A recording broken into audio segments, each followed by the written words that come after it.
எனவே தான் சொல்கிறேன், வேலூர் மண்ணை எந்த தலைவர்களும் எந்த நபர்களும் காப்பாற்ற மாட்டார்கள்.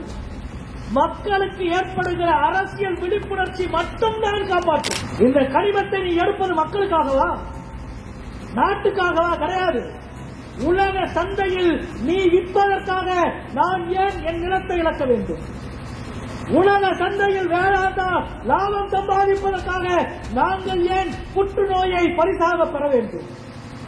உலக சந்தையில் இந்துஸ்தான் சிங் பெரும் வியாபாரத்தை பெருக்குவதற்காக எங்கள் மக்கள் அகதிகளால் ஏன் ரோட்டில் அடைய வேண்டும்? இந்த கேள்வியை ஒவ்வொருவரும் கேட்க வேண்டாமா? நண்பர்களே, இது வரலாறு நம் முன்னால் நிறுத்தி இருக்கிற கேள்வி. மும்பையினுடைய அடித்தட்டு மக்கள் வசிக்கிற வாராவி பகுதியில் அதானிக்கு கொடுக்கப்பட்ட ஒப்பந்தம் செல்லும் என்று நீதிமன்றம் தீர்ப்பு கொடுத்திருக்கிறது. ஆயிரக்கணக்கான மக்களை வெளியேற்றுகிற தீர்ப்பு. நீங்க என்ன சாதாரண நினைச்சுக்கிறாங்க? அரசுக்கு கட்டுப்பட்டதல்ல வேதாந்தா நிறுவனம். வேதாந்தா நிறுவனத்துக்கு கட்டுப்பட்டதுதான் வேதாந்தா போன்ற அதானி, அம்பானி, ரிலையன்ஸ் போன்ற பெருநிறுவனங்களுக்கு கட்டுப்பட்டதுதான் மோடி அரசு.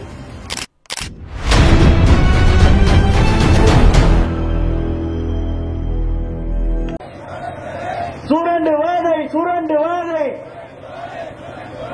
வாலிபர் சங்கம், வாலிபர் சங்கம்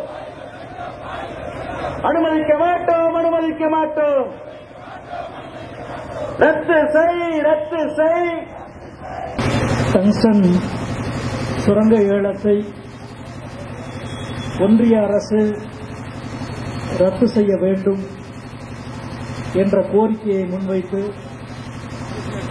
கடந்த 3 நாட்களாக 100க்கும் மேற்பட்ட இளைஞர்கள் இந்திய ஜனநாயக வாலிபர் சங்கத்தின் சார்பில் இந்த பகுதி முழுவதும் நடைபயணம் மேற்கொண்டு அதனுடைய நிறைவு நிகழ்வை இப்பொழுது நடத்தி கொண்டிருக்கிறார்கள்.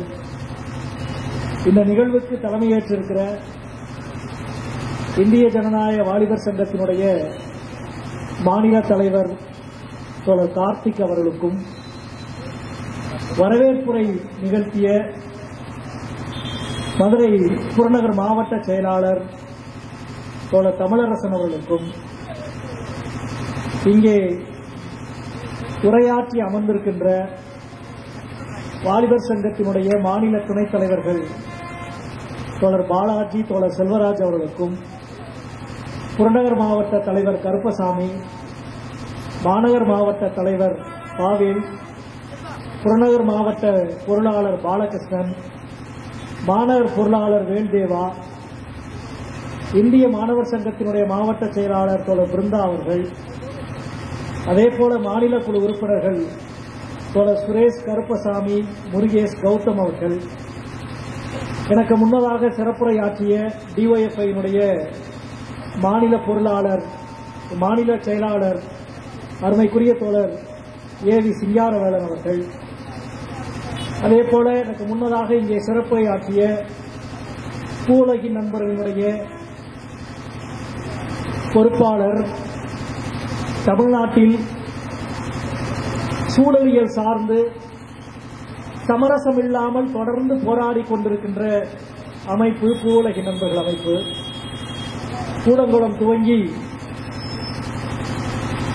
ஹைட்ரோ கார்பனா அல்லது மீத்தேன் உள்ளிட்ட தமிழ்நாட்டினுடைய அனைத்து சூழலியல் சவால்களுக்கும் எதிராக மக்கள் மன்றத்திலும் நீதிமன்றங்களிலும் தொடர்ந்து களமாடுகிற பெரும் போற்றுதலுக்குரிய தோழர் நண்பர் வெற்றிச்செல்வன் அவர்கள், அதேபோல இந்த நிகழ்விலே பங்கெடுத்திருக்கிற டிஒஎஃப்ஐயினுடைய 100க்கும் மேற்பட்ட இளைஞர்கள், இந்த பகுதியில் என்னோடு பங்கெடுத்திருக்கிற மார்க்சிஸ்ட் கட்சியினுடைய தலைவர்கள் தோழர் பொன்னுத்தாய், பாலா, தனசேகரன், கண்ணன், பழனிசாமி, ராஜாமணி உள்ளிட்ட கலைச்செல்வன் உள்ளிட்ட தலைவர்கள், அதேபோல இந்த பகுதியினுடைய கிராம பெரியோர்கள், மேலூரினுடைய பெரியோர்கள், அனைத்து கட்சி நண்பர்கள் அனைவருக்கும், ஊடக நண்பர்கள் உள்ளிட்ட உங்கள் அனைவருக்கும் என் அன்பான வணக்கத்தை முதலிலே தெரியப்படுத்திக் கொள்கின்றேன். கடந்த 3 நாட்களாக டிஒய்எஃப்ஐ தோழர்கள் மிகச்சிறப்பான வரலாற்று முக்கியமான ஒரு நடைபயணத்தை நடத்தி முடித்திருக்கிறார்கள். நேற்றைக்கு முன்தினம் அரிட்டாபட்டியில் மார்க்சிஸ்ட் கட்சியினுடைய சட்டமன்ற உறுப்பினர் அருமைக்குரிய தோழர் நாகை மாலி அவர்கள் இந்த நடைபயணத்தை துவக்கி வைத்திருக்கிறார்.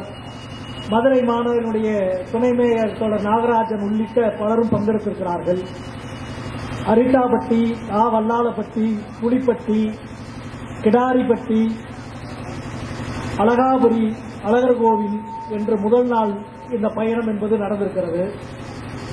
2வது நாள் பேர்குன்றம்பட்டி, மாங்குளம், மீனாட்சிபுரம், பெருமாள்பட்டி, வெள்ளரிப்பட்டி, நரசிங்கம்பட்டி ஆகிய இடங்களிலே இந்த பிரச்சார நடைபயணத்தை நடத்தியிருக்கிறார்கள். 3வது நாளான இன்று காலை தெற்கு தெருவில் துவங்கி கல்லம்பட்டி, சூரக்குண்டு வழியாக மேலூர் நகரத்தில் இந்த பிரச்சார பயணத்தை முழுமையும் நடத்தி இப்பொழுது நிறைவு பெறுகிற இந்த இடத்துக்கு வந்திருக்கிறார்கள். நண்பர்களே, தோழர்களே, உண்மையில் டிஒய்எஃப்ஐயினுடைய இந்திய ஜனநாயக வாலிபர் சங்கத்தினுடைய மாநில தலைமைக்கும் இவ்வளவு சிறப்பாக இந்த நிகழ்வை பங்கெடுத்த மதுரை புறநகர், மாநகர், மாவட்ட குழு தோழர்கள், பங்கெடுத்த அனைத்து இளைஞர்களுக்கும் முதலில் என்னுடைய புரட்சிகரமான வாழ்த்துக்களை நான் தெரிவித்துக் கொள்கின்றேன். அரசியலை கருத்தியல் ரீதியாக எதிர்ப்பது என்பது ஒரு வடிவம், களத்திலே நின்று எதிர்ப்பது இன்னொரு வடிவம். களத்தில் ஏற்படுகிற வெப்பமும், களத்தில் உருவாகிற எதிர்ப்பும், களத்திலே உருவாகிற போராட்டமும் தான் கருத்தியலை தீர்மானிக்கிறது, அரசியல் தலைவர்களின் முடிவுகளை தீர்மானிக்கிறது. இந்த டங்ஸ்டன் பிரச்சனை சம்பந்தமாக நாடாளுமன்றத்தில் பேசலாம், சட்டமன்றத்தில் பேசலாம். ஆனால் சம்பந்தப்பட்ட ஊர்களில் ஏற்படுகிற அரசியல் விழிப்புணர்ச்சி தான் இந்த திட்டத்தை நிரந்தரமாக தடுக்கிற வலிமையை உருவாக்கும். அந்த அரசியல் விழிப்புணர்ச்சியை யார் உருவாக்குவது? இது முக்கியமான கேள்வி. அந்த அரசியல் விழிப்புணர்ச்சி எப்படி உருவாகும்? இது முக்கியமான கேள்வி. அந்த அரசியல் விழிப்புணர்ச்சி வேதாந்தா என்றால் என்ன? டங்ஸ்டன் என்றால் என்ன? ஒன்றிய அரசினுடைய கனிம கொள்கை என்றால் என்ன? ஒன்றிய அரசு கனிம சட்டத்தை ஏன் கொண்டு வந்தது? இந்த கேள்விக்கெல்லாம் குறைந்தபட்ச பதிலாவது கிராமத்தில் இருக்கிற நம்முடைய இளைஞர்களுக்கு, பெண்களுக்கு, மக்களுக்கு, தலைவர்களுக்கு தெரிந்தால் மட்டும்தான் இந்த பிரச்சனையில் நம்மால், மேலூர் மக்களால் உறுதியாக நிற்க முடியும். நமக்காக எம்எல்ஏ பேசுவார், நமக்காக எம்பி பேசுவார், நமக்காக அமைச்சர் பேசுவார், நமக்காக வேறு யாராவது பேசுவார்கள் என்று மட்டும் நின்றால் நாம் உறுதியாக ஏமாற்றப்படுவோம்.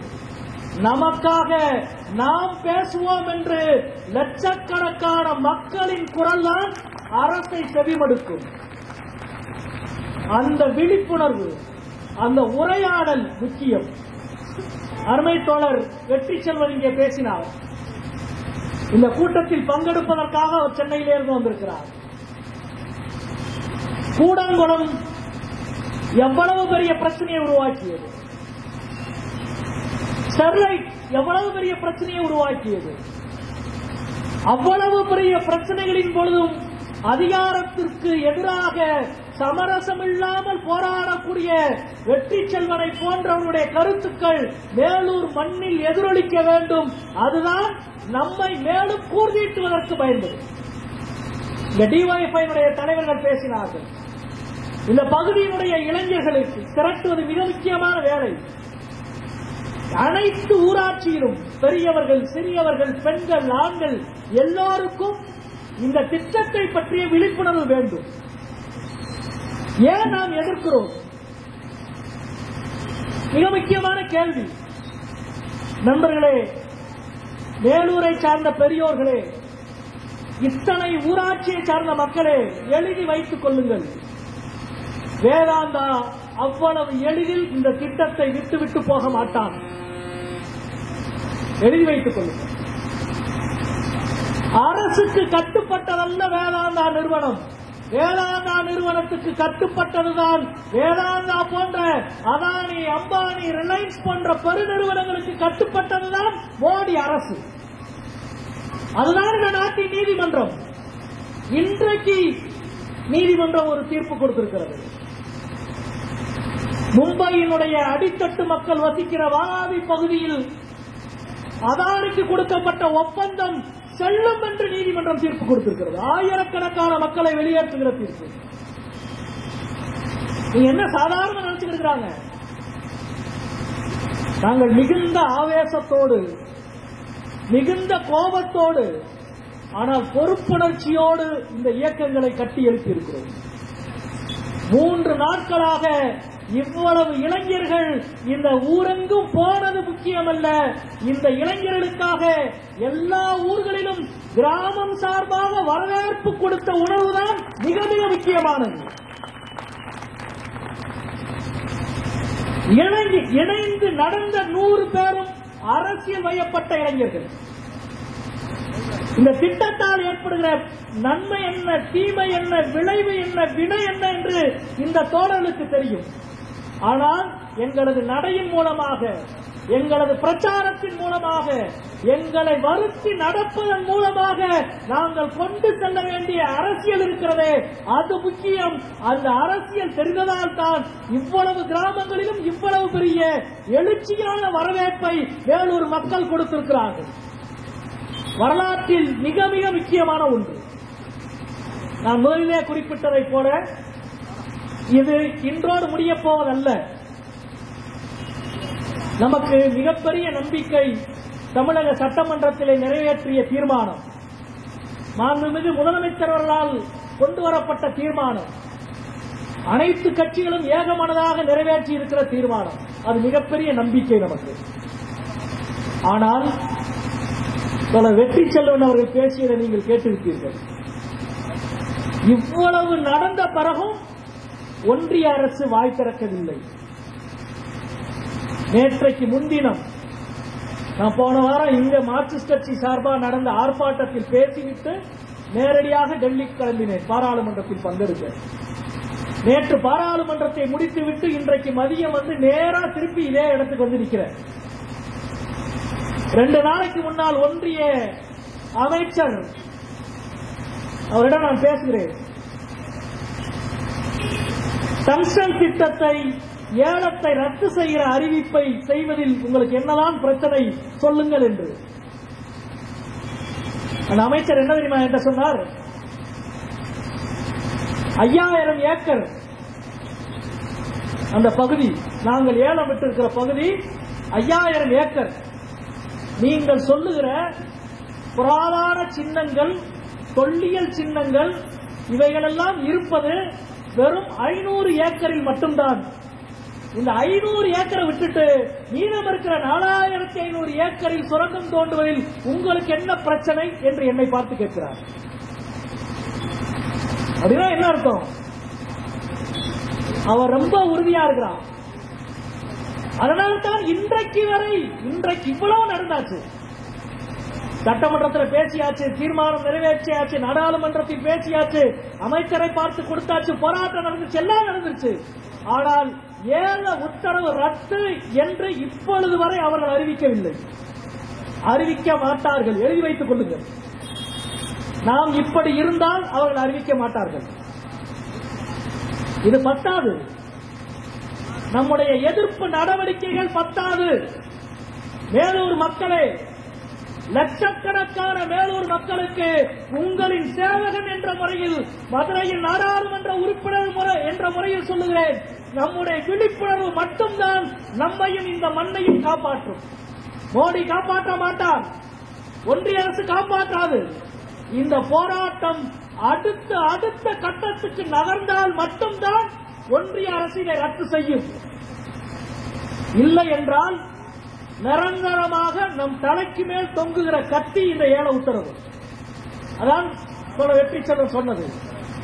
சட்ட ரீதியாக அதற்கு இருக்கிற வலிமை, சாதாரணம் கிடையாது. இந்துஸ்தான் சிங்க் நிறுவனம் அது ஒரு பொதுத்துறை நிறுவனமாக இருந்தது. 2002 ஆண்டு வாஜ்பாய் அரசு அதை தனியாருக்கு விற்றது. தனியாருக்கு விற்ற பொழுது திட்டமிட்ட சதி. அதற்குள் நான் போக விரும்பவில்லை, நேரம் கருதி. எல்லா பொதுத்துறையும் நஷ்டத்தில் ஓடுறதா தொடர்ந்து காரணம் காட்டி தொடர்ந்து எழுதி அப்புறம் கொண்டு போய் தனியாருக்கு கொடுத்துருவாங்க. அப்படிதான் விமானத்துறை நடந்தது, அப்படிதான் எல்லா துறையும் நடந்தது. இந்துஸ்தான் சிங் நிறுவனம் 2002 ஆண்டு தனியாருக்கு கொடுத்த பொழுது அதனுடைய நிகர லாபம் வெறும் 67 கோடி. இப்பொழுது இந்துஸ்தான் சிங்கினுடைய நிகர லாபம் 9700 கோடி. லாபம் மட்டும் நான் சொல்றேன், 9700 கோடி. 9700 கோடி லாபம் வைக்கிற ஒரு நிறுவனம் இப்பொழுது இங்க வந்திருக்கிறான், ஏலம் எடுத்திருக்கிறான். சட்ட ரீதியாக இப்பொழுது அவனிடம் உரிமம் இருக்கிறது. யாராலையும் அவன் நினைச்சா தடுக்க முடியாது. சட்ட ரீதியாக சும்மா போராட்டம் பண்ணிக்கலாம். நாளைக்கு நீதிமன்றத்துக்கு போனால் நீதிமன்றம் தெளிவாக தீர்ப்பு சொல்லும். அப்பொழுது பலரும் காரணம் சொல்லுவாங்க, நாங்க என்ன செய்யறது. இந்த நாட்டின் பெருமுதலாளிகளின் அரசியலை புரிந்து கொண்டால் மட்டும்தான் டங்ஸ்டனுடைய அரசியலை புரிந்து கொள்ள முடியும். இவ்வளவு பேசுறோம்னா நாம இவ்வளவு பேசுறோம், அவ்வளவு சுதந்திரத்தை இந்த நாட்டின் அரசியல் சட்டம் நமக்கு வழங்கி இருக்கிறது. ஆனால் நாடாளுமன்றத்துக்குள் அதானி என்ற ஒரு பெயரை இன்றைக்கு வரை எங்களால் சொல்ல முடியவில்லை. சொன்னா மைக் ஆஃப் ஆயிரும். என்னமும் செய்ய முடியல. 250 எம்பிக்கள் இருக்கிறோம். அதானி மேல ஒரு விசாரணை கமிஷன் நியமி, பேச முடியல, மைக் ஆஃப் ஆயிருது. 25 நாள் போராடிவிட்டோம். அதானி என்ற ஒற்றை சொல்ல எங்களால் நாடாளுமன்றத்தில் சொல்ல முடியவில்லை. நண்பர்களே, இந்தியாவை புரிந்து கொள்ளுங்கள். இந்த நாட்டின் பெருமுதலாளிகள் 100 பேருக்கு எதிராக மொத்த சட்டமன்றமும் நாடாளுமன்றமும் நீதிமன்றங்களும் வளைந்து கொடுத்து நிற்கிறது, பணிந்து நிற்கிறது. எனவே தான் நமக்கு வந்திருக்கிற ஆபத்து சாதாரண ஆபத்து அல்ல. நான் அதனால் தான் மீண்டும் மீண்டும் அழுத்தி சொல்லுகிறேன், மேலூர் பகுதிக்கு வந்திருக்கிற ஆபத்து சாதாரண ஆபத்து அல்ல. டங்ஸ்டனை பற்றி சொன்னார்கள், ஒரு அரிய வகை கனிமம். இதுல மிக முக்கியமான இன்னொரு விஷயமும் இருக்கு. நான் ஏற்கனவே போன வாரம் இங்கே நடந்த ஆர்ப்பாட்டத்தில் பேசி எல்லாவற்றையும் திரும்பி பேச வேண்டும் என்று நான் நினைக்கவில்லை. நீங்கள் உங்களில் பலர் அதை கேட்டிருப்பீர்கள். இன்றைக்கு இந்த போராட்டத்தை இந்தியாவே உற்று பார்த்துக் கொண்டிருக்கிறது. இந்த ஆர்ப்பாட்டத்திலே பேசிவிட்டு நான் நாடாளுமன்றத்துக்கு மறுநாள் போனேன். ஏறக்குறைய 50 எம்பிக்களாவது என்னிடம் விசாரித்திருப்பார்கள், மேலூர் போராட்டம் எப்படி நடந்தது, சிறப்பாக நடந்ததா, நன்றாக நடந்ததா என்று. ராஜஸ்தான் எம்பிக்கள் கேட்டார்கள். எங்களது சிகார் தொகுதி எம்பி அருள்ராம் அமராராம் போன உடனே தான் கேட்டார். ஏனென்றால் 26 சுரங்கங்கள் இந்தியாவில் ஏலப்பட்டு விட்டது. 25 சுரங்கங்கள் பற்றி பேச்சு மூச்சில்லை. ஒரே ஒரு சுரங்கத்துக்கு எதிராகத்தான், ஒரு ஏலத்துக்கு எதிராகத்தான் இந்தியா முழுவதும் சட்டம் கேட்கிறது. அது வேலூரின் சட்டம், நம்முடைய சட்டம், நம் மக்களின் சட்டம். இந்த சட்டம் ஓய்ந்துவிட்டால் இந்தியா மயான காடாகிவிடும். கனிம கொள்ளையின் திறந்த காடாகிவிடும் இந்தியா. கனிம கொள்ளையை தடுக்கிற சூத்திர கயிறு தமிழ்நாட்டில் மதுரையில் மேலூரில் இருக்கிறது என்பதை நாம் நிரூபிக்க வேண்டும். நான் சொன்னேன், கடந்த டிசம்பர் 3ஆம் தேதி நாடாளுமன்றத்திலே டங்ஸ்டன் ஏலத்தை ரத்து செய்ய வேண்டும், எங்களை மீறி ஒருபடி மண்ணை கூட நீ மேலூரிலே அள்ள முடியாது என்று நாடாளுமன்றத்திலே நான் பேசினேன். அடுத்த நாள் ராஜஸ்தானத்து எம்பி ஹரிஷ் சந்திரன் மீனா அவர்கள் அவர்தான் கேள்வி எழுப்பினார். எத்தனை இடத்தில் ஏலம் விட்டிருக்கிறது, என்ன கடினம் ஏலம் விடுக்கப்பட்டிருக்கிறது, முழு விவரமும் கூட வேலூரை போல எந்தெந்த இடத்தில் எல்லாம் ஆபத்து இருக்கிறது என்று. அதன் பிறகுதான் இந்தியாவுக்கு மொத்த தகவலும் வந்தது. 48 இடத்திலே ஏலம், 24 இடத்தில் ஏலம், 26 இடத்தில் ஏலம் முடிந்துவிட்டது. எந்தெந்த நிறுவனம் ஏலம் எடுத்திருக்கிறது என்று நண்பர்களே, நான் மிகுந்த பொறுப்புணர்ச்சியோடு குறுகிய அரசியல் கட்சி எல்லைகளிலே நின்று இந்த பிரச்சனையை அணுகக்கூடாது என்று வேலூரினுடைய அனைத்து அரசியல் தலைவர்களையும் நான் கேட்டுக் கொள்கிறேன். வேலூரினுடைய அனைத்து கிராம பெரியோர்களையும் கேட்டுக் கொள்கிறேன். ஊராட்சி தலைவர்கள், கிராம தலைவர்கள் எல்லோரையும் நான் கேட்டுக் கொள்வது, இந்த பிரச்சனை கூடங்குளம் எத்தனை ஆண்டுகள் பற்றி எரிகிற பிரச்சனையாக இருக்கிறது என்று நீங்கள் பார்க்கிறீர்கள். மீத்தேன், அதே போல தூத்துக்குடி ஸ்டெர்லைட், அதே போன்று மதுரை, மேலூர் ஆகிவிடக்கூடாது. அங்கெல்லாம் நடந்து முடிந்து ஒரு கட்டம் வரைக்கும் விட்டுட்டு அதுக்கு பிறகு பின்னாடி விரட்டிட்டு போய் சண்டை போட்டு இருக்கிறோம். 14 பேரை காக்கா குருவி சுடுற மாதிரி தூத்துக்குடியில சுட்டு போட்டு போயிட்டான். எவன் ஆர்டர் கொடுத்தான்? ஏன் சுட்ட? எவன் மேலே நடவடிக்கை இல்லை? 14 உயிர்கள். நண்பர்களே, அங்கே எல்லாம் தமிழ்நாட்டினுடைய ஜனநாயக சக்திகள் ஏதோ ஒரு வகையில் கோட்டை விட்டு விட்டது அல்லது கவனக்குறைவாக இருந்து விட்டது. ஆனால் மேலூர் ஒருபோதும் கவனக்குறைவாக இருக்காது என்பதுதான் மேலூரினுடைய எழுச்சி சொல்லுகிற உண்மை. இந்த பகுதியிலே இருக்கிற கனிமங்கள், இங்கே இன்னொரு விஷயத்தை நான் அடிக்கோடிட்டு காட்ட விரும்புகிறேன். வேளாங்கா 25 கிலோமீட்டர் பரப்பளவில் சுரங்கம் விடுகிற உரிமை 25 கிலோமீட்டருக்கு. அதுக்கு பிறகு எடுத்துட்டா அவர் சொன்னதை போல நெய்வேலியில முதல் சுரங்கம், 2வது சுரங்கம், 3வது சுரங்கம் போயிட்டே இருக்கிறான். என்ன வேதனை தெரியுமா? நெய்வேலியினுடைய லாபம் பல 1000 கோடி ஒவ்வொரு வருஷமும். ஆனா நிலத்தை கொடுத்தவனுக்கு இன்னைக்கு வரைக்கும் இழப்பீடு கொடுக்க மாட்டான், வேலை கொடுக்க மாட்டான். என்னடா உங்க பிரச்சனை? நஷ்டத்தில் இருந்தாலும் பரவாயில்ல, இவ்வளவு கோடி, 1000 கோடி ஒவ்வொரு வருஷமும் லாபம். ஆனால் மக்களுக்கு கொடுக்க வேண்டும் என்றால் மட்டும் அவனுக்கு அவ்வளவு வலிக்கிறது, கசக்கிறது. இந்த வேதாந்தா இந்துஸ்தான் சிங்க்லி நிறுவனம் டங்ஸ்டன் ஏலத்துக்கான இந்த ஏலத்தை எடுத்தாங்க. இந்த ஏலத்தில் 100% அந்நிய முதலீடு வரலாம், சட்டம் சொல்கிறது. 100% அந்நிய முதலீடு, ஃபாரின் கம்பெனி, ஃபாரின் இன்வெஸ்ட்மெண்ட் வரலாம். இன்னைக்கு ஏலம் எடுத்த வேதாந்தா இந்துஸ்தான் சிங்க் நாளைக்கு அதில் 100% அந்நிய நிறுவனத்தை முதலீடு செய்ய அனுமதித்தால் நம்மால ஒண்ணுமே பண்ண முடியாது. எல்லாத்தையும் விலைக்கு வாங்கிடுவான். சும்மா சில்றையா எத்தனை 1000 கோடி தூக்கி எடுத்துட்டு போயிட்டே இருப்பான். அதனுடைய சக்தி, அதனுடைய வலிமை, அதனுடைய மதிப்பு அவ்வளவு. எனவே தான் சொல்லுகிறேன், வேலூர் மண்ணை எந்த தலைவர்களும் எந்த நபர்களும் காப்பாற்ற மாட்டார்கள். மக்களுக்கு ஏற்படுகிற அரசியல் விழிப்புணர்ச்சி மட்டும்தான் காப்பாற்றும். எழுதி வச்சுக்கோங்க. காசுக்கு விலை போகாதவன் யாராவது இருக்காங்களா? 1000 ரூபாய் கொடு, 5000 ரூபாய் கொடு, 1 லட்சம் கொடு, 10 லட்சம் கொடு, கோடி கொடு, 500 கோடி, 1000 கோடி தலைவர்களுக்கு கொடுக்கிறதுக்காக மட்டுமே அவனால ஒதுக்க முடியும். எத்தனை 1000 பெட்டியை வாங்கிட்டு போவான், யார் போவான்னு தெரியாது. இதுவெல்லாம் நடக்கும், எழுதி வச்சுக்கோங்க. விளைபோகாத தலைவர்கள் இருந்தால் மகிழ்ச்சி, விளைபோகாத தலைவர்கள் இருந்தால் வணக்கம். ஆனால் மக்களே, தலைவர்களை நம்பாதீர்கள். மக்களாகிய உங்களின் அரசியல் விழிப்புணர்ச்சியை நம்புங்கள். இந்த நடைபயணம் எதற்கு பயன்பட்டிருக்கிறது என்றால், கிராமப்புறத்திலே இருக்கிற ஒவ்வொரு ஆணுக்கும், பெண்ணுக்கும், இளைஞர்களுக்கும் வேதாந்தா என்றால் என்ன, டங்ஸ்டன் என்றால் என்ன என்ற விழிப்புணர்வை பேசு பொருளாக மாற்றியதற்காக டிஒய்எஃப்ஐ தோழர்களுக்கு நெஞ்சார்ந்த நன்றியை நான் சொல்லுகிறேன். இதுதான் தேவை, இதுதான் தேவை. சரி தப்பு பேசு, விவாதி, மண்டையில் உட்கார்ந்து பேசு.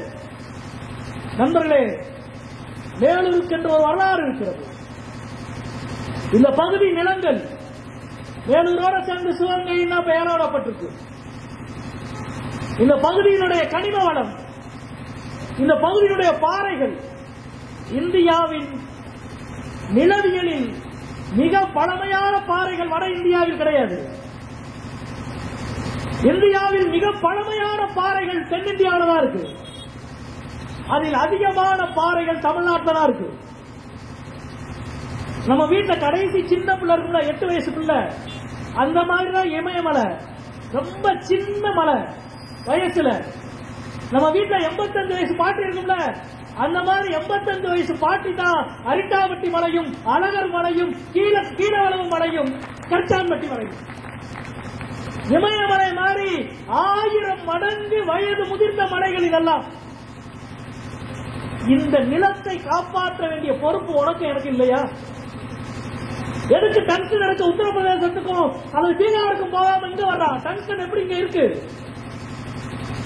நண்பர்களே, நான் 2 விஷயத்தை நான் இங்கே மேற்கோள் காட்ட வேண்டும் என்று இருக்கிறேன். ஒன்னு, இந்த பகுதியினுடைய வரலாற்று வளம்.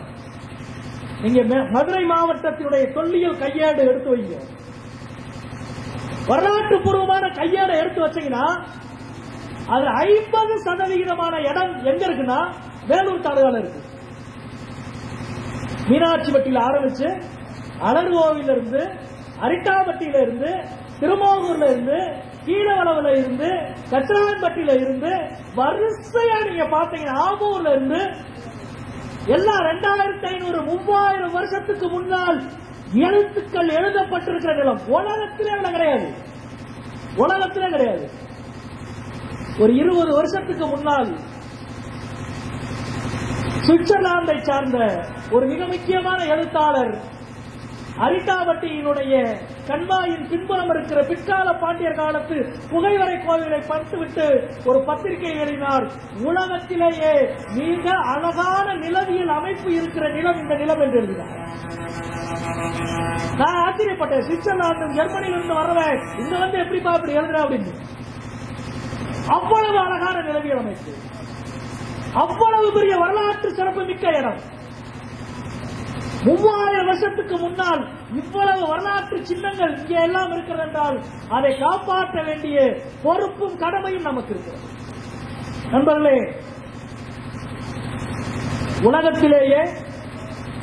உலகத்திலேயே மிக பழமையான ஒரு நகரம், இன்றைக்கும் இயங்கிக் கொண்டிருக்கிற நகரமாக இருக்கிறது என்றால் அது இந்தியாவில் இருக்கிற ஒரே நகரம் மதுரை. ஒரே நகரம் மதுரை தான். யார்கிட்டையும் போய் சொல்லுங்க. மோடி 5 தடவை பார்லிமெண்ட்ல எங்களுக்கெல்லாம் கிளாஸ் எடுத்தாரு. உலகத்திலே தாய்மொழி தமிழ், தாய்மொழி சமஸ்கிருதம், தாய்மொழி சமஸ்கிருதம். நாங்க எதிர்த்து ஒரே ஒரு கேள்விதான் கேட்டோம். சமஸ்கிருதத்துடைய முதல் கல்வெட்டு கிமு 3ஆம் நூற்றாண்டுல கண்டுபிடிச்சது. ஆனா எங்க அரிட்டாபட்டியிலும் மீனாட்சிப்பட்டியிலையும் அலர்கோவில இருக்கிற கல்வெட்டு அதுக்கு 800 வருஷம் பழமையான கல்வெட்டு. ராசா, நீ இங்க வந்து படி. சமஸ்கிருதத்தின் முதல் கல்வெட்டு ராஜஸ்தான் மாநிலத்திலே எழுதப்பட்டதற்கு 1000 வருஷத்துக்கு முன்னால் அலர்கோவிலும் அரிட்டாபட்டியிலும் மீனாட்சிபுரத்திலும் எங்களது முன்னோர்கள் எழுதிவிட்டார்கள். உலகத்திலேயே மிக பழமையான நகரம், இன்றைக்கும் இயங்கிக் கொண்டிருக்கிற நகரம் மதுரை. இல்லையா? வேற எந்த நகரம் கிடையாது. உலகத்தில் பழமையான 2 நகரம், ஒன்று மதுரை, இன்னொன்று காஞ்சிபுரம். ஆனால் சங்க இலக்கியத்தில் சொல்லுகிற காஞ்சிபுரம் அல்ல இன்றைய காஞ்சிபுரம். அது சைன காஞ்சி, ஜமன காஞ்சி என்று பிரிந்து வெவ்வேறு வடிவமாயிருச்சு. மிக பழமையான நகரம் மதுரை. சரி, மதுரைக்கு மதுரைன்னு பேர் யார் வச்சது? மதுரைன்னு பேரு, பழமையான பேர் எங்க இருக்கு? மதுரைன்னு இன்னைக்கு நாம சொல்றோம், இலக்கியத்தில் சொல்றோம், இலக்கியத்தில் எழுதப்பட்டிருக்கு. சரி, இலக்கியம் எந்த காலத்தில் எழுதப்பட்டது? ஒருத்தர் 3ஆம் நூற்றாண்டுலாம், ஒருத்தர் 5ஆம் நூற்றாண்டுலாம், ஒருத்தர் 8ஆம் நூற்றாண்டுலாம். கல்லுல எழுதுற எழுத்துக்கு வயசு இருக்கு. மதுரைக்கு மதுரை அப்படின்னு எழுதப்பட்ட எழுத்து இருக்கிற இடம் வல்லாரவட்டிக்கு மேல அழகர் கோவில் எழுதப்பட்டிருக்கிறது. மதுரையினுடைய எழுத்து அங்கதான் மதுரை இருக்கு. அங்கேயும் மேட்டுப்பட்டி அணைக்கட்டுல 2 இடத்துல இருக்கு. அப்படின்னா உலகத்திலேயே பழமையான நகரம் மதுரை என்றால் மதுரைக்கு மதுரை என்று எழுதப்பட்டிருக்கிற எழுத்து இருக்கிற இடம் அழகர் கோவில் கல்வெட்டு. இதை தூக்கி வேளாண் நிறுவனத்துக்கு கொடுக்க சொல்றியா? 2500 அல்ல 3500 ஆண்டுகளுக்கு முன்பாக எனது அறிவின் அடையாளத்தை எந்த கொம்பன் தொட்டு பார்த்தாலும் அதை அனுமதிக்க மாட்டோம் என்று சீறி எழுகிற மனிதர்கள் இந்த மண்ணிலே இருக்க வேண்டும். இருக்கிறோம். சாதாரணமா 1750 துவங்கி இன்றைக்கு வரை இந்த பண்பாட்டின் அடையாளம். அதே போல மேலூரினுடைய சமூக பின்புலத்தை நாம் பார்க்க வேண்டும். அரசியல் சமூக வரலாற்றை பார்க்க வேண்டும். இந்த பேருந்து நிலையத்துக்கு எதிரில் டிஸ்ட்ரிக்ட் கோர்ட் இருக்கு, இது தாலுகா முன்சிப் கோர்ட் இருக்கு இல்லையா? அந்த முன்சிப் கோர்ட்டுக்குள்ளதான் நீதிமன்றம், காவல் நிலையம், அரசு நிர்வாகம் எல்லாம் அந்த ஒரு கேம்பஸ் இருக்கு. எல்லாமே அந்த ஒரு வட்டத்துக்குள்ளதான் இருக்கும். ஏன் தெரியுமா? அதுக்கு ஒரு வரலாறு உண்டு. தென் தமிழ்நாட்டிலேயே கடைசியாக 10 முறை போலீஸ் ஸ்டேஷன் உருவாக்கணும் என்று சொல்லி உருவாக்க முடியாமல் தோற்று போய் கிழக்கிந்திய கம்பெனி, பிரிட்டிஷ் ஆட்சியாளர்கள் கடைசியாக போலீஸ் ஸ்டேஷன் உருவாக்கிய இடம் மேலூர்.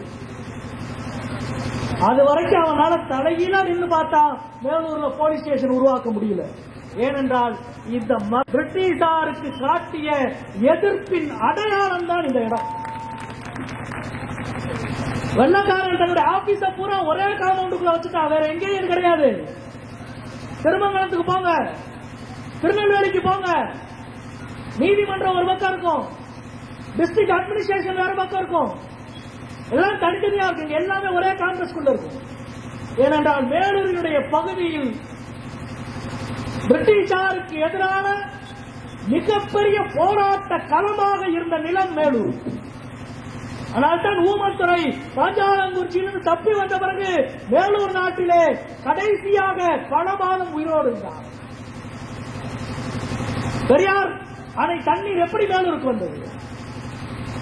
என்னுடைய காவல் கோட்டம் நாவலில் அவ்வளவு விரிவாக எழுதியிருக்கு. நூற்றாண்டுகளாக எரிந்த நெருப்பை அணைக்க நடந்த ஒரு திட்டம் அது. 5000 பேரை கொண்டு குழியிலே இறக்கினான் பிரிட்டிஷ்காரன். நூற்றாண்டுகள் எரிந்த நெருப்பு கடைசி வரை பிரிட்டிஷ்காரனுக்கு வரி கொடுக்காத ஒரு நிலமாக இருந்தது மேலூர் நிலம் என்பது வரலாறு சொல்லுகிற உண்மை. 1908 ஆண்டு வரை வரி கொள்கையை தமிழ்நாட்டில் அமலாக்க முடியாத ஒரு நிலம் இருக்கிறது என்றால் அது மேலூர் தாலுகா. பிரிட்டிஷ்காரனையே உள்ள விடாதவர் நாம் வேதாந்தாவை உள்ளே விட்டு விடுவோமா என்பதுதான் நான் கேட்க விரும்புகிற கேள்வி. இந்த நிலத்துக்கு ஒரு வரலாறு உண்டு. கடைசி வரை அவனால் உள்ள வர முடியல. 100 ஆண்டு கால வரலாற்றை திரும்பி பார்த்தால் உங்களுக்கு தெரியும். நண்பர்களே, அவ்வளவு எதிர்ப்பினுடைய அடையாளமாக அரசியல் விழிப்புணர்வோடு இருந்த அடையாளத்தை இந்த பகுதியில் இருந்த மக்கள் கொண்டிருந்தார்கள். கூட தோழர்கள் சொன்னாங்க, சிங்காரவரன் நேற்றைக்கு பேசுகிற பொழுது சொன்னாங்க, ஒவ்வொரு ஊர்லையும் பெண்கள் குறிப்பா அவ்வளவு ஆவேசமாக பேசுறாங்க. விடக்கூடாது அருவாளோடு ஒரு பெண், ஒரு தாய்மார் வந்தார் என்று சொன்னார். இளைஞர்கள் வந்தார்கள். நண்பர்களே, நமக்கு இருக்கிற இந்த அரசியல் உணர்வுக்கு ஒரு வரலாற்று தொடர்ச்சி உண்டு. அதற்காக நான் இதை சொல்லுகிறேன். ஏன் வெள்ளைக்காரனால் கடைசி வரை போலீஸ் ஸ்டேஷனை உருவாக்க முடியவில்லை? மதுரையில் முதல் போலீஸ் ஸ்டேஷன் 1856 வழக்கு தூண்ல உருவாக்கியாச்சு. மதுரை இங்க இருக்க 20 கிலோமீட்டர்ல 20 கிலோமீட்டர் மதுரையில் முதல் போலீஸ் ஸ்டேஷன் உருவாக்கியாச்சு. கன்னியாகுமரியில இருந்து அந்த பக்கம் தாளவாடி வரைக்கும் போலீஸ் ஸ்டேஷன் உருவாக்கிட்டான். ஆனால் மதுரையில் இருந்து 20 கிலோமீட்டருக்கு பக்கத்தில் இருக்கிற மேலூரில் அவர்களால் போலீஸ் ஸ்டேஷன் உருவாக்க முடியவில்லை. காரணம், பிரிட்டிஷாருக்கு எதிராக கனன்று எரிகிற ஒரு நிலமாக, பூமியாக மேலூர் மண் இருந்தது. அதனால்தான் 60 வருஷத்துக்கு பின்னால உருவாக்கினான். நான் இந்த வரலாற்றை சொல்லுவதற்கு காரணம், இந்த போராட்டம் இன்று துவங்கியதல்ல. தொடர்ந்து இந்த மண்ணை, இந்த நிலத்தை ஆக்கிரமிக்கிற, சுரண்டுகிற எல்லா சக்திகளுக்கும் எதிராக வீறு கொண்டு போராடுகிற ஒரு அரசியல் மரபு இந்த மண்ணுக்கு இருக்கிறது. எனவே தான் இன்றைக்கு நாங்கள் சொல்கிறோம், நண்பர்களே, வரலாற்று ரீதியாக இந்த நிலத்தினுடைய முக்கியத்துவம் எல்லா ஊருக்கும் இருக்கிறது. மாங்குளத்துல மீனாட்சிப்பட்டியில இருக்கிற கல்வெட்டுல வெள்ளிரை அப்படின்னு ஒரு பேர் இருக்கு. பின்னால் வந்த ஆய்வாளர் சொல்லுகிறார்கள், அதுதான் பின்னால வந்த வெள்ளரிப்பட்டி என்று சொல்றார்கள். 2000 வருஷம் 3000 வருஷமா நம்மளே ஒரு ஊர்ல அரசாங்கம் இப்ப இவ்வளவு வேலை பார்க்கல, மத்திய அரசு மாநில அரசு யாரா இருக்கும், ஒரே ஒரு குளத்தை புதுசா உருவாக்க சொல்லுங்க, பஸ் ஸ்டாண்ட் கட்டிடலாம், ரோடு போட்டுடலாம், எல்லா திட்டங்களும் நிறைவேற்றிடலாம். ஒரு புதிதாக ஒரு இடத்தில் ஒரு கண்மாயை, ஒரு ஏரியை, ஒரு குளத்தை உருவாக்க சொல்லுங்க, அவ்வளவு எளிதில் உருவாக்க முடியாது. ஏன் தெரியுமா? நிலவாகு, மழை பெய்தா தண்ணி வந்து சேருகிற இடத்தில் தான் குளம் உருவாக்கணும். நிலத்தின் அடிப்படையில் எந்த இடத்தில் தண்ணீர் வந்து சேருகிறதோ அங்கேதான் குளம் உருவாக்க வேண்டும். அப்படி தண்ணீர் வந்து சேருகிற எல்லா இடத்திலும் நம்முடைய முன்னோர்கள் மதுரையை பொறுத்தவரை, மேலூரை பொறுத்தவரை குளங்களை உருவாக்கி பண்பாட்டை, நாகரீகத்தை கட்டி எழுப்பி வைத்திருக்கிறார். எனவே தான் ஒவ்வொன்றுக்கும் 2000 வருஷம் 3000 வருஷ வரலாறு இருக்கும். போற போக்குல டென்ஷன்ல எத்தனை 25 கிலோமீட்டர் எடுத்துக்கோ, 5000 ஏக்கர் எடுத்துக்கோ, உள்ள சுரங்கத்தை தோண்டி எவ்வளவு தூரம் போவ, யாருக்காக? இந்த கனிமத்தை நீ எடுப்பது மக்களுக்காகவா, நாட்டுக்காகவா? கிடையாது. உலக சந்தையில் நீ விற்பதற்காக நான் ஏன் என் நிலத்தை இழக்க வேண்டும்? உலக சந்தையில் வேறாந்தா லாபம் சம்பாதிப்பதற்காக நாங்கள் ஏன் புற்றுநோயை பரிசாக பெற வேண்டும்? உலக சந்தையில் இந்துஸ்தான் சிங் பெரும் வியாபாரத்தை பெருக்குவதற்காக எங்கள் மக்கள் அகதிகளால் ஏன் ரோட்டில் அடைய வேண்டும்? இந்த கேள்வியை ஒவ்வொருவரும் கேட்க வேண்டாமா? நண்பர்களே, இது வரலாறு நம் முன்னால் நிறுத்தி இருக்கிற கேள்வி. நான் கட்சி அரசியல் பேசவில்லை. இந்த நாட்டுக்கு, இந்த மண்ணை காப்பாற்றுவதற்கான பொதுவான விழிப்புணர்வை மட்டுமே நான் பேசுகிறேன். அதுதான் இன்றைக்கு தேவை. இந்த எல்லா கிராமங்களிலும் இன்றைக்கு டிஒய்எஃப்ஐ தோழர்கள் பயணம் மேற்கொண்டு 3 நாள் பயணித்திருக்கிற எவ்வளவு நெருக்கடிகள் தெரியும், எவ்வளவு இடர்பாடுகளுக்கு நடுவிலே அவர்கள் இந்த பயணத்தை நடந்தார்கள். 3 நாள்ல ஒரு நாள் கூட வந்து இன்னைக்குதான் சொன்னாங்க, ஏங்க இன்னைக்காவது மதிய சாப்பாடு, அசைவ சாப்பாடு போடுங்க என்று சொல்லி தோழர்களுக்கு இன்றைக்கு மதியம் தான் அசைவ சாப்பாடு. 3 நாளும் சாப்பாடே போடாட்டினா கூட நடந்திருப்பான். அவன் தான் டிஒய்எஃப்ஐ தோழர். வேதாந்தாக்கு ஆதரிக்க, இந்துஸ்தான் சிங் ஆதரிக்க, இந்த திட்டத்தை ஆதரிக்க கோடான கோடி ரூபாய் கொடுக்க தயாராக இருக்கிறார்கள். இந்த திட்டத்தை எதிர்த்து ஒரு அடி எடுத்து வைத்தால் கூட அதுதான் உண்மையான சவால், அவன்தான் உண்மையான வீரன். மேலூரினுடைய ஒவ்வொரு கிராமத்திலும் ஆயிரக்கணக்கான வீரர்கள் எழுந்து வர வேண்டும் என்பதுதான் எங்களுடைய கோரிக்கை. வருவார்கள், எல்லா ஊர்லையும் வரவேற்று. தேர்தலுக்கு ஓட்டு கேட்டு போறப்ப கூட இவ்வளவு கூட்டம் கிராமத்தில் நாங்க பார்த்ததில்லை. அவ்வளவு கூட்டம், ஆணும் பெண்ணும் சேர்ந்து எங்களுக்கு வரவேற்பு கொடுக்கிறார்கள் என்று தோழர்கள் சொன்னார்கள். அதுதான் இந்த மண்ணினுடைய பெருமை என்று நான் மனதார பாராட்டுகிறேன். நண்பர்களே, நாம் என்ன செய்ய போகிறோம்? இதுதான் முக்கியமான கேள்வி. இங்கே நான் வருகிற பொழுது டிஒய்எஃப்ஐ தோழர்கள், மாநில தலைவர், மாநில செயலாளர் எல்லாருடைய பேச்சையும் முகநூலிலே லைவ்ல பார்த்து கேட்டுட்டே வந்தார். நாங்கள் விடப்போவதில்லை, தொடர்ந்து நாங்கள் அடுத்தடுத்த இயக்கத்தை நடத்தப் போகிறோம் என்று அவர்கள் சொன்னார்கள். மகிழ்ச்சி, வாழ்த்துக்கள். டிஒய்எஃப்ஐ நடத்தட்டும், மற்ற அமைப்பு நடத்தட்டும். மேலூர் மக்களாகிய நாம் என்ன செய்ய போகிறோம்?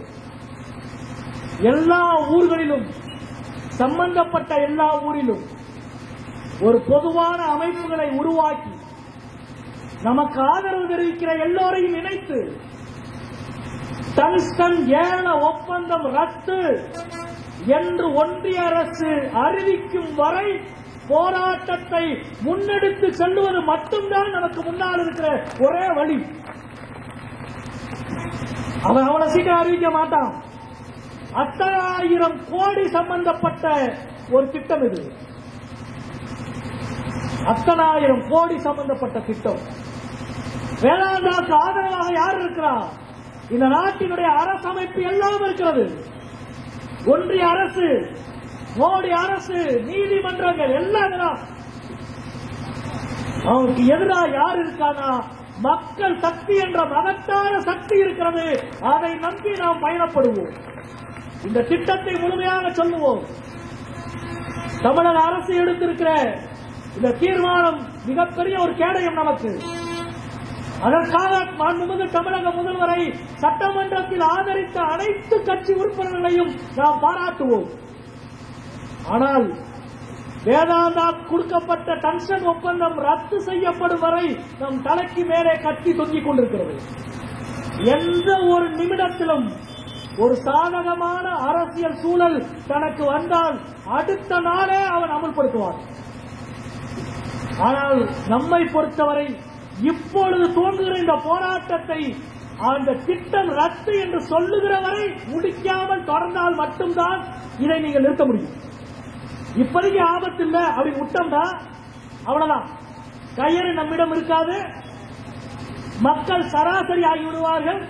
இப்பொழுதே சிலர் ஊருக்குள்ள பேசிட்டு சொன்னாங்க, ஏங்க 5,000 ரூபாய் போற நம்ம நிலத்துக்கு என்ன ஒரு 20,000 ரூபாய் கொடுத்தா வாங்க மாட்டோம்னு சொல்லிட போறான் அப்படின்னு 4 பேர் பேசலான்னு இருக்காங்க. பேசுவான்.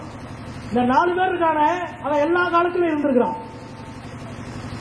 இந்த 4 பேர் இருக்கான்ல அந்த 4 பேரு இப்பயும் இருக்கிறான். அந்த 4 பேருக்கு எதிராக வீரத்தோடு பதவிக்கு, பொருளுக்கு, பணத்துக்கு இரையாக மாட்டோம். இந்த மண்ணை காப்பாற்றுவது, என் மக்களை காப்பாற்றுவது, எங்கள் வருங்காலத்தை காப்பாற்றுவதுதான் எங்களது ஒரே மூச்சு என்று சொல்லுகிற 400 பேர் ஒவ்வொரு ஊரிலும் இருப்பார்கள், இருக்க வேண்டும். அதுதான் முக்கியம். எனவே இந்த போராட்டத்தை, இந்த ஒப்பந்தம் ரத்து என்று ஒன்றிய அரசு அறிவிக்கிற வரை நாம் தொடர்ந்து முன்னெடுத்து செல்லுவோம். இன்றைக்கு உருவாகி இருக்கிற இந்த விழிப்புணர்வை அதற்கு காரணமான டிஒய்எஃப்ஐ தோழர்கள், அதே போல எல்லா ஊரினுடைய பெரியோர்கள், சில தோழர்கள் கூட ஊரினுடைய பெரியவங்க கூட கேட்டாங்க, வருத்தப்பட்டாங்க கூட தோழர்கள் சொன்னாங்க. என்ன நம்முடைய எம்பி ஆர்ப்பாட்டத்தை அன்னைக்கு பேசுறப்ப ஒரு 3-4 ஊர் பேரை தான் சொன்னாரு. எங்க ஊர் பேரெல்லாம் சொல்லல. நாங்க வருத்தப்பட்டோம் எம்பி கிட்ட சொல்லுங்கன்னு சொன்னாங்க. அதுதான் அந்த ரோசமும் வீரமும் சுயமரியாதையும் தான் நம்மை காப்பாற்றும். என் ஊர் பேரை சொல்லலனால வருத்தம் வருது. என் ஊர் மண்ணை எடுத்தா விடுவானால என்கிற வீரமும் தைரியமும் தான் நாம் உருவாக்கி இருக்கிறோம்.